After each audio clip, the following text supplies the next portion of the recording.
turabahaye ikaze kugira ngo mubane natwe mwa kino cigwa. Ni cigwa c'umunani.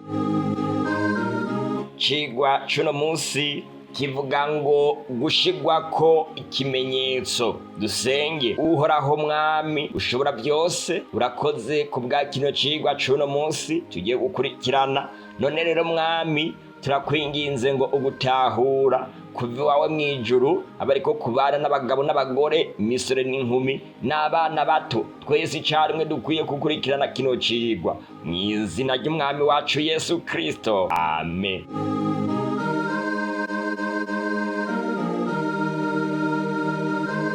Nk'uko narimpeje kubivuga, icigwa cacu co kuri uno mugoroba kivuga ngo gushigwako ikimenyetso. Gushigwako ikimenyetso nico cigwa cacu c'uno munsi.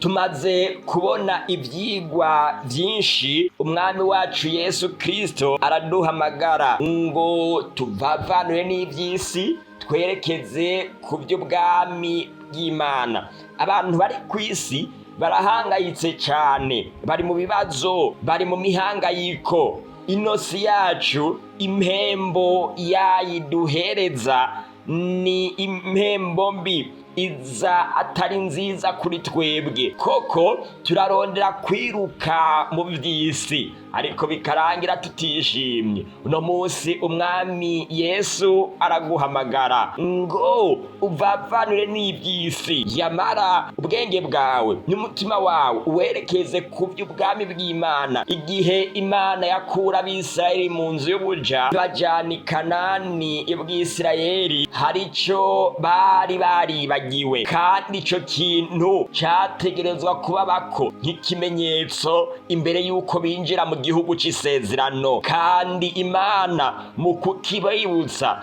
yabahaye manu. Kuvayo igice ca 16, Imana yabahaye manu. Bana ba Yakobo bahamagarirwa gutora manu, yaratibuka kira musi mu minsi 6, kandi batora manu bajya ku munsi, kubera yuko utoye ibirenze ivyo udashoboye kurya bwaca byagashe, ntiwashobora kubirya. Batora ivyo bajya buri munsi. Bibiliya hariya muri Kuvayo igice ca 16 ku murongo wa 19, maze Mose arabihaniza ati ntihagire umuntu abiraza. Yamara Mose ntibamwumvira, bamwe barabiraza, zako basanga vyaboze binyagara mwinyo. Ariko kuwa gatandatu Imana babwira ngo batore ibyo kurya iminsi 2. Kuwa gatandatu batoye ibyo kurya iminsi 2, maze kuwa gatandatu begeranya ibyo kurya bingana 2 n'ibyo bahora bazana. Kuva igice ca 16 ku murongo wa 20 hamwe n'uwa 22, kandi barabiraza basanga ntivyaboze. Mose yarababwiye ngo arababarira ati ibyo nivyo Uhoraho yavuze, atejo uzoba umunsi wo kuruhuka w'isabato irobanuriwe Uhoraho. Kuvayo igice ca 16 ku murongo wa 23. Abantu atari bake bizera ko umunsi w'Imana urobanuriwe Uhoraho ari dimanshe, ariko ngaha batubwiye yuko umunsi w'isabato ari wo munsi urobanuriwe Uhoraho. Kandi bagafatira ku majambo yo mu vyanditswe yo mu vyayishuwe mu gushigikira ukuzimira kwabo. Ku munsi w'Imana ari muri mpemo. Uno ni Yohana mu vyayishuwe igice ca 1 ku murongo w'10. None benshi baca babaza bakavuga ngo none wa Mungu dimanche ntusigura umunsi w'Imana. Umunsi w'Imana ni isabato. Bibiliya ijambo ry'Imana niyo ishobora kudusobanurira icyari cyo cyose tudashoboye gutahura.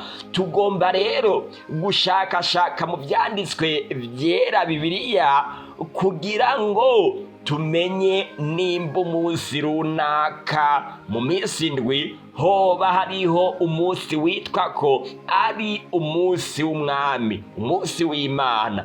Yohana yanditse kijya gitabo cy'ubutumwa bwiza najya makete nyuma yo kwandika iki gitabo, ariko ntiyigeze avuga ko umunsi w'umwami ari kuwa mbere dimanche. Abandi banditsi bagize ico bavuga ku munsi wa mbere, umunsi w'izuka rya Yezu, ni Matayo, Mariko, Luka na Pawulo, kandi nta kindi bawuvuze ko kirenze kuba ari umunsi wa mbere w'iminsi indwi, umunsi Yezu yazukiyeko. Kandi ico gihe bandika ibyo bitabo byose, Yesu yari yaramaze kuzuka, yari yaramaze kugenda mu ijuru. Bibiliya ivuga iki? Bibiliya ivuga ngo niwakura ikirenge cyawe ngo ntukandagire isabato, ukareka gukora ibyo wigombeye ku munsi wanje wera, ariko ukita isabato umunsi w'umunezero, mbere umunsi wanje wera ukawitwa uw'icubahiro,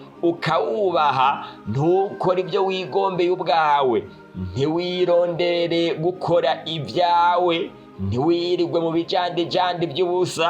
Yesaya igice ca 58 ku murongo wa 13, Bibiliya ngahira bivuga neza yuko umunsi w'isabato ari wo munsi w'Imana. Imana iravyivugira ikavuga ngo ku munsi wanje wera, umunsi wanje. Koko isabato ni wo munsi w'Imana, ku munsi w'umwami ni umunsi w'isabato. Kandi no muri Matayo igice ca 12 ku murongo w'8 harabisobanura neza, kuko umwana w'umuntu ari umwami w'isabato. Koko isabato niwo munsi w'umwami. None umwami wa dimanche ninde?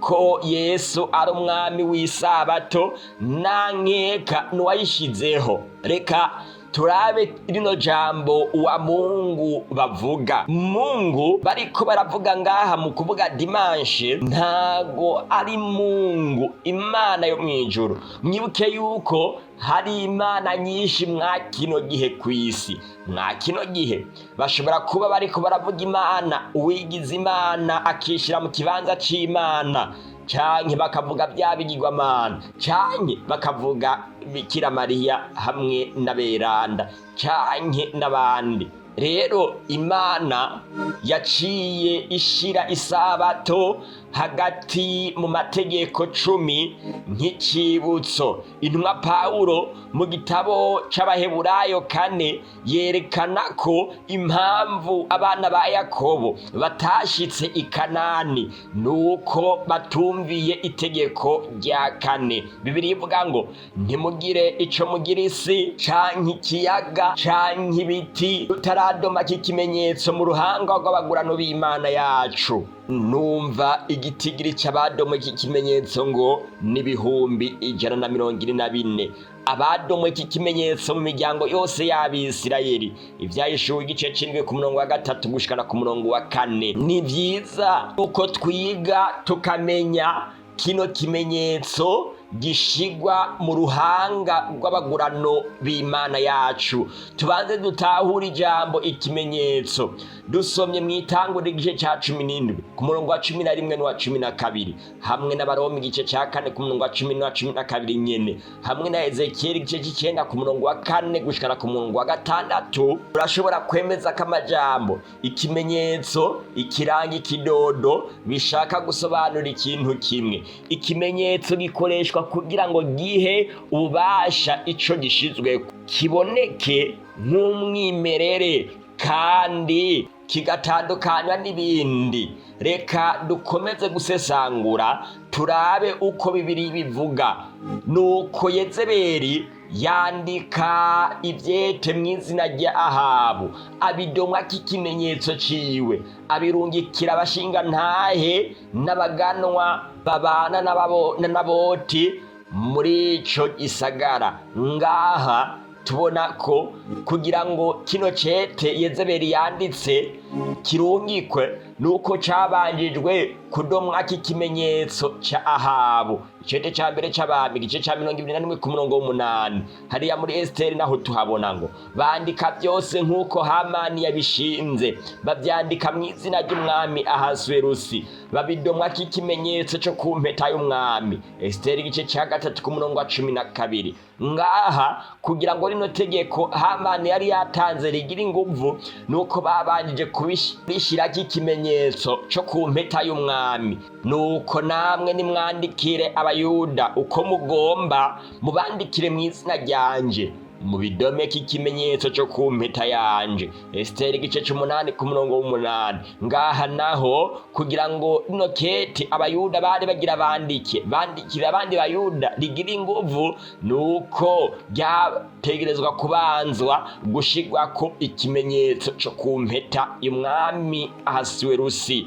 Nuko rero mugenzi, shinga ico cihanikirizo wisinye ku candiko cacu kugira ngo coye kuzohindurwa. Daniyeli igice ca 6 ku murongo w'8 n'uw'9. Nuko umwami Dariyo asinya ku candiko c'ico cihanikirizo. Iyo umwami adasinya kuri kino cihanikirizo nticari kumvigwa kandi cari guhinduka. Ikimenyetso c'abami gishigwa ku mategeko batanze kugira aberekane nka bene gutanga ayo mategeko, gutyo bigatuma buri wese ashobora kuyumvira. Itegeko ritari iki kimenyetso c'uwaritanze, abo ribona ntiboryumvira nk'uko vyategerezwa. Koko ivyo niko biri birushirije ku itegeko ryose ryotangwa n'umwami ahambaye wo mw'ijuru. Ntiyotanga amategeko ngo areke kuyashiramo ikimenyetso ciwe.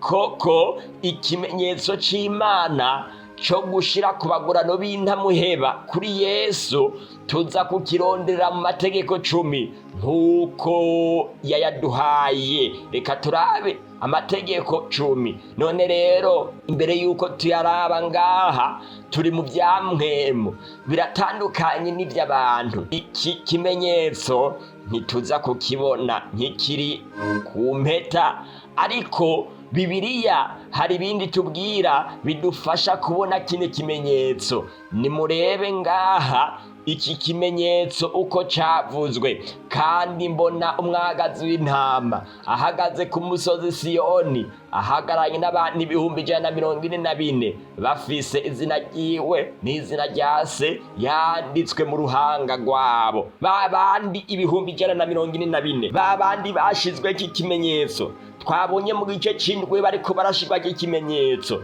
Ngaho umuhanuzi yabonye bari mw'ijuru ku musozi Siyoni wo mw'ijuru bariko ca kimenyetso. Kandi mu kuvuga ca kimenyetso yavuze ko ari izina rya Yesu n'izina rya Data niryo ryari mu ruhanga. Ni kuvuga ko ca kimenyetso ni izina rya Data niryo abantu bashigwako. None izina rya Data ni iryahe? None izina rya Yesu ni rya Data ni irihe? Reka tubirondere mu mategeko 10 kuvayo igice ca 20 ku murongo wa 3 gushikana ku murongo wa 19. Ntukagira izindi mana mbangikanya. Mbega mwari no tegeko murabona mu izina ry'Imana? Eka kubera yuko ngaha Abisirayeli bariko barahabwa no mategeko, bari guhava biyumvira yuko Mose ariyo mana yabakuye mu gihugu ca Egiputa, hama bakirinda kumubangikanya n'izindi mana.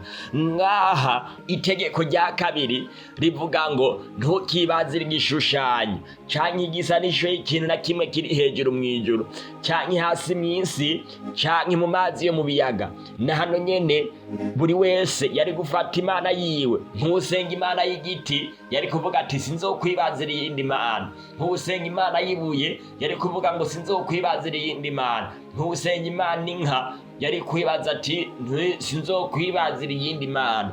Itegeko rya gatatu, ntukave kuvuga izina ryanjye nje uhoraho imana yawe kuby'ubusabusa, kuko uwo rivuga kuby'ubusabusa nje uhoraho ntobura kubimuhora. Ngaha abantu bari kwirinda kuvuga izina ry'Imana ku by'ubusabusa, ariko kandi bakirinda kuvuga izina ry'Imana zabo basanzwe basenga, za zindi z'izuba, z'impene hamwe n'inka canke intama.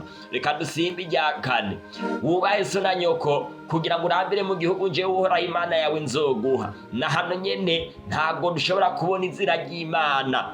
Reka tubandanye, ntukice, ntugasambane, ntukibe, ntukagirize ibinyoma mugenzawe, ntukifuze inzu ya mugenzawe, ntukifuze umugore wa mugenzawe, canke umugurano wiwe, canke umuguranokazi wiwe, canke inka yiwe, canke indogoba yiwe, canke ikintu na kimwe ca mugenzawe.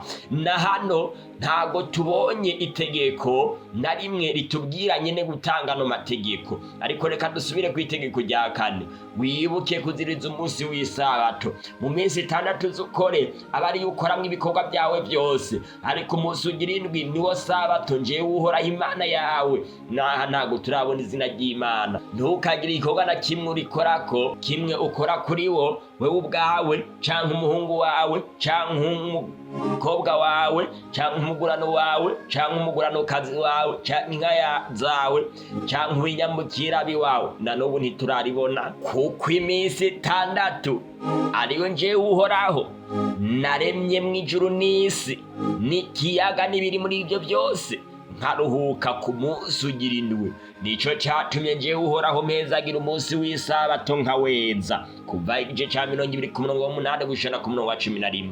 Mgenzi, ngaha noneho turabonye mwene gutanga amategeko ariwe. Ntago amategeko yatanzwe Mose, ariko yatanzwe n'uwaremye Mose.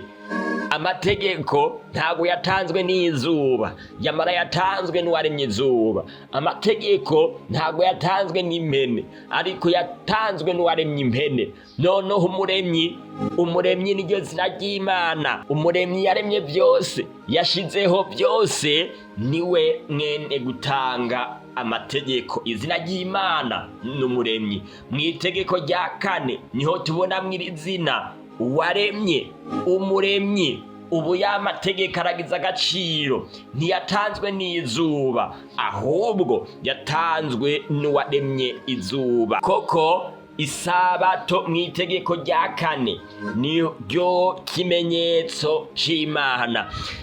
Kigeretswe ko mbaha n'amasabato yanje ngo abe ikimenyetso hagati yanje nabo, kugira ngo bamenye yuko ari jewe Uhoraho mbeza. Isabato Imana yayitanze kugira ngo ibe ikimenyetso hagati yacu n'Imana. Birivuga ngo mweza amasabato yanje abe ikimenyetso hagati yanje namwe, kugira ngo mumenye yuko ndi Uhoraho Imana yanyu. Ezekiyeli igice ca 20:12 hamwe n'uwa 20. Ntimuze mubure kuziririza amasabato yiwe, uti kuko ariyo kimenyetso hagati yiwe namwe, ibihe by'urunganwe rwanyu bizogenda bikurikirana, kugira ngo mumenye ko ariwe Uhoraho yama abeza. Kuvayo igice ca 31:13. Abantu bamwe kugira ngo babone uko bahakana uko kuri, bavuga ko isabato yari ikimenyetso mu gihe c'Abayuda. Yamara ngaha hariko haravugwa ababa ku isi bose b'iki gihe, kandi na Bibiliya irabishingira neza mw'iki gihe ko Bibiliya ivuga ngo ariko umuyuda wo mu mutima niwe muyuda, kandi gukebwa nuko umutima, nuko mu buryo bw'impemu, atari uko mu buryo bw'inyuguti. Umeze atyo ntashimisha abantu. Abaroma igice ca 2:29. Reka ndabereke uturere duke muri Bibiliya, muri twinshi turiyo, twerekeye igihe cyose bagomba kuvuga Imana bashaka kuyitandukanya n'izindi mana uko bayivuga. Hariya mu cece ca 2 c'Abami igice ca 19:15. Nuko Hezekiya asengera imbere y'Uhoraho, atewe Uhoraho Mana y'Abisirayeli, ubyagiye kuba kerubi, ni wewe Mana wenyene y'ibihugu by'abami bose bo mw'isi, ni wewe waremye ijuru n'isi. nimurabe ukuntu Hezekiya mu kwerekana Imana kitandukanye n'izindi mana yayerekanye yuko ariyo yaremye ijuru n'isi. Reka ndabereka kandi karorero, Nehemiya igice c'9 ku murongo wa 6. Ezira araheza aravuga ati, niwe uhoraho wenyene nta wundi, niwe waremye ijuru enzi. Nawe nyene arazi yuko ari Imana yaremye ijuru, niwe waremye ijuru mbe n'amajuru asumba yandi n'ingabo zose zo kuri yo, waremye n'isi n'ibiri kuri byo byose. Mbega ukuntu ari iby'agaciro ko hamwe abantu bose bokwama baruhuka isabato mu kwama batangaza yuko Imana ariyo yaremye. Ibyakozwe n'intumwa igice ca 4 ku murongo wa 24, nabo bavyumvise bavuga n'ijwi rirenga babwira Imana n'umutima uhuye bati, databuja ni wewe waremye ijuru n'isi n'ikiyaga n'ibiri muri byo byose. Koko nta kundi kuntu wovuga Imana ngo uyitandukanye n'ibigirwamana atari kuyivuga ukabyatura yuko ariyo yaremye ibintu byose. Ibyakozwe n'intumwa igice ca 14 ku murongo wa 15 bati, yemwe bagabo niki gitumye mugira mutyo? Natwe turi abantu ba buntu tumeze nkamwe, kandi tubabwira ubutumwa bwiza ngo mureke ibyo bitagira ikimazi, muhindukirire Imana nzima, kandi Imana nzima yaremye ijuru n'isi n'ikiyaga n'ibintu muri byo byose. Izina ry'Imana rihabwa icubahiro. Reka tugenda ahandi. Pawulo ahagarara hagati muri Areyopago aravuga ati, bagabo muri Atenayi, mbega muri byose ko mukabije kubaha imana zanyu, kuko aho nagendagenda nitegereza ibyo musenga nasanze hari n'igicaniro cyanditswe ko Imana itazwi. Nuko iyo musenga mutayizi niyo mbabarira, Imana rurema yaremye isi n'ibirimwo byose. Izina ry'Imana rihabwa icubahiro. Hariya mu Byakozwe n'intumwa igice ca 17 ku murongo wa 22 gushika ku murongo wa 26, Imana mu kuvugwa kugira ngo yitandukanye n'izindi mana nuko ubivuga yuko ari rurema yaremye isi n'ibirimwo byose. Rero mugenzi, nta rindi tegeko rihari ritangaza kino kintu mu buryo bwumvikana atari itegeko rya 4. Iyo umuntu aruhutse isabato aba ariko aratangaza yuko Imana ari umuremyi, aba ariko arerekana Imana ihambaye akayitandukanya n'izindi mana zose. Ikigwa cacu kivuga ngo gushigwako ikimenyetso c'Imana.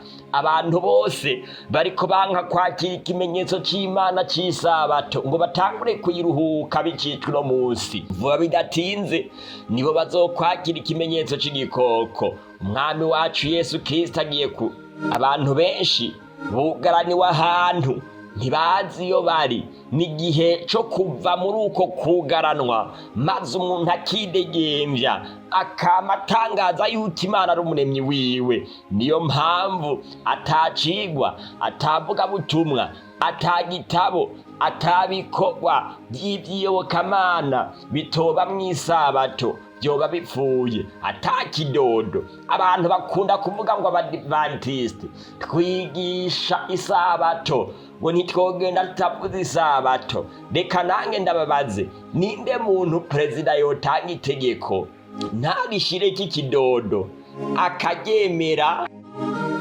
None natwe twobazanira ubutumwa bwiza buvuye ku Mana ntitumushireko ikidodo cayo mukabwemera? Mwoba murimbura bwenge. Mugenzi, akira ikimenyetso c'Imana bigishoboka. Abandi bariko barashirwako ikimenyetso c'Imana kubwo kwizera. None nawe ntiwokwemera? None nawe ntiwokwemera ngo ushirweko ikimenyetso c'Imana kubwo kwizera? Uhamagarwa kwizera Yesu, ugatangura kwitondera amategeko y'Imana kubwo kwizera, hamwa n'isabato irimwo, uko ukaba wakiriye ikimenyetso c'Imana mu ruhanga rwawe. Ijwi rya marayika wa 3 ririko rirahamagarira abaryumva bose kwakira ikimenyetso c'Imana. rino jwi uri kurumva rivugana n'umutima wawe, aho nawe ntiwotangura kuruhuka isabato bicitwa uno munsi Yesu agiye kugaruka vuba gutora abari iki kimenyetso ciwe. Buri wese ahamagarirwa kwakira ikimenyetso c'Imana bigishoboka. Yesu aguteze ibiganza. Ikibazo ni ikinyene, wogejwe n'amaraso, watunganijwe n'amaraso, haraho yakuhagije amaraso, mbega imyambaro yawe irera. Petero atubwira ngo abantu bose bariko barabazwa n'ivyabo n'ubugingo nibizera umuremyi wabo maze bakizwe bakora ibyiza. Abo bonyene nibo bazobana natwe mu bwami bw'Imana. Mugenzi, ngwino kwa Yesu, wizere umuremyi wawe, maze guhera uno munsi utangure gukora ibyiza. Ngwino ntutebe. Abariko baradukurikirana bari ku mbuga ukarabumenyi bakaba bamaze gufata ingingo yo kwizera Yesu, bashobora kutwandikira kuri izi nimero zikurikira kugira ngo tubamenyeshe izindi ntambuko z'ibyo gukora. Akamenyetso ko guteranya 257 61 208 669. Akamenyetso ko guteranya 257 61 208 669. Ntutwinye kutwandikira, nanjye ngiye kukugirira isengesho ridasanzwe. Uhoraho Mwami ushobora byose, utegeka bikaba, wavuga bigakomera, izina ryawe nirihabwa icubahiro. Urakoze Mwami kubwa rino jambo maze kudushikiriza. Ijambo ryawe rimeze nk'imvura, iyo imvura iguye ntigera idatoheje isi, niko n'ijambo ryawe rimeze mu mitima y'abaryumvise. Mwami ndasengeye abamaze gufata ingingo yo kukwizera ngo bakomeze, niwamara kubacisha muri za ntambuko ugomba, maze nabo ubadomeko ikimenyetso cawe c'isaba. Uhereye no munsi bame biteguriye kwiruhuka. Rema gushasha imitima y'abantu bose, abagabo n'abagore, imisore n'inkumi n'abana bato. Buri wese ariko arumva rino jambo amenye yuko wamugendeye, maze afata ingingo yo kukwizera. Twese icarimwe twitegura ubwami bwawe, nuduha ivyizigiro vyo mwiherezo, kwitegura kugusanga n'ubugiye kuza vuba. Mw'izina ry'Umwami wacu Yesu Kristo, amen.